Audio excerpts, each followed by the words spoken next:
দেখতে দেখতে সেই দিনটাই চলে এসেছে। এইটা হচ্ছে আমার বিয়ের দিন, যখন মণ্ডলবাবু চলে এসেছিল বিয়ে করতে।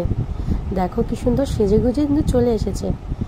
আসবে না কেন বলো? 16 বছর তো অপেক্ষা করেছে এই দিনটার জন্য। হ্যাঁ, 16 বছর, অনেকটা বছর, তাই না? আজকালকার দিনে এটা ভাবাই যায় না।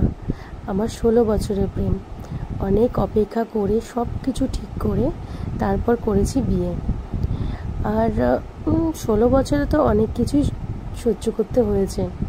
বাড়িতে আমার মা ছিল না রাজি, কোনো কিছুতেই আমার মা একদমই রাজি ছিল না এই বিয়ের পক্ষে।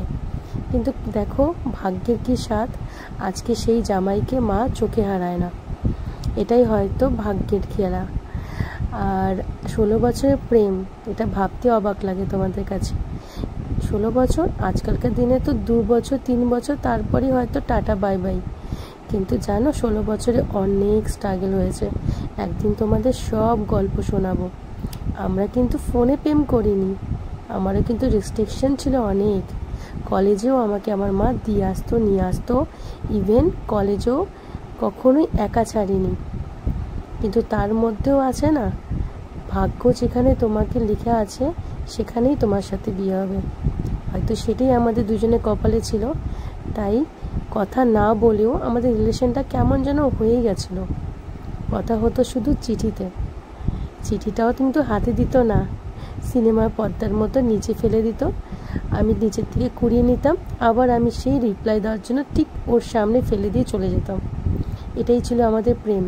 একদিন তোমাদের সমস্ত গল্প শোনাবো। এখানে আমার মা আর বড় মা, ছোট মা, আমার মেয়ে সবাই মিলে ওকে বরণ করছে। আর পাশে আছে ঘটি, মানে আমার বড় জেঠু, 2 ঘটি একসাথে। একদিন তোমাদের সমস্ত গল্প সুন্দরভাবে শেয়ার করব।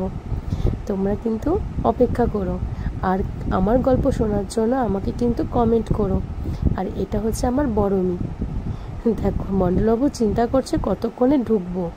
আর পাশে দেখতে পাচ্ছ নাচুনিকে, বাপরে বাপ, সারাটা বিয়ে বাড়ি নেচেই উঠিয়েছে। আর ঠিক হাত ধরে ঢুকে পড়েছে। দেখো, একটা ছোট শালি বলে কথা, হাত কি আর ছাড়ে? তো চলো আমাদের ভিডিওটা দেখতে থাকো। আরও অনেক ভিডিওর পার্ট আমি বিয়ের ভিডিওগুলোই আস্তে আস্তে আনতে থাকবো।